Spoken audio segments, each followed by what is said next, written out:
اچھا گمان، مسلمانوں سے اچھا گمان رکھو، حسن ظن، تمام مسلمانوں سے عموماً اور اپنے ساتھیوں سے خصوصاً اچھا گمان رکھو۔ اسلامی معاشرت کا حکم ہے کہ آپس میں تمہارے گمان اچھے ہونے چاہیے۔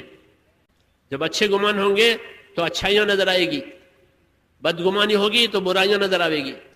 شیطان اپنی تو خوبیاں دکھاتا ہے اور دوسروں کی خرابیاں دکھاتا ہے۔ اپنے بارے میں اللہ سے کہنے لگا شیطان کہ انا خیر منہ، میں آدم سے اچھا ہوں، اپنے بارے میں۔ حالانکہ آدم کو تو اللہ تعالیٰ نے پسند کر کے چن کر کے بنایا ہے، چھانٹا ہوا ہے بندہ آدم۔ وہ کہتا ہے میں آدم سے اچھا ہوں، اس لیے یہ مجھے سیدھا کرے نہ کہ میں اس کو سیدھا کروں۔ اپنی خوبی دیکھ رہا، آدم علیہ السلام میں اس کو خوبی اس کو نظر نہیں آتی۔ یہ اس کا کام ہے، آدمی کا نفس، آدمی اور شیطان اپنی خوبیاں بتاوے اور دوسروں کی خرابیاں اس کے سامنے، اور بدگمانی لاتا ہے۔ علماء نے کہا ہے کہ سب سے زیادہ بدگمانیاں شیطان دینداروں میں پھیلاتا ہے، دینداروں میں بدگمانیاں، اس نے یہ کر دیا ہوگا، اس نے یہ کر دیا ہوگا، اس نے یہ کر دیا ہوگا، حالانکہ حقیقت کچھ بھی نہیں ہے، بدگمانی ہے۔ دین نے حکم دیا ہے کہ اچھا گمان رکھو۔ مولانا الیاس صاحب رحمۃ اللہ علیہ فرماتے تھے کہ ہماری تحریک یہ تو خوبیوں کا لین دین ہے۔ مسلمانوں کی خوبیاں دیکھو، جماعت اس لیے ہوتی ہے، جماعت میں 8-10 آدمی ہوتے ہیں، ہر آدمی میں خوبی ہوتی ہے، تو ایک دوسرے کی خوبیاں اس سے مستفید ہو جاؤ، خوبیاں جمع کرو، ایک دوسرے کی خوبیاں لو۔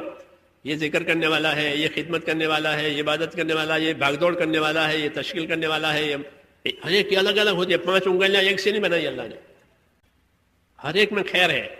حضور فرماتے ہیں الناس معادن کمعادن الذهب والفضہ، کہ لوگ اپنی جگہ ایسے قیمتی ہیں جیسے سونے اور چاندی کی کانیں ہوتی ہیں، ایک ایک آدمی سونے کی کان کی طرح سونا بھرا ہوا ہے اس میں۔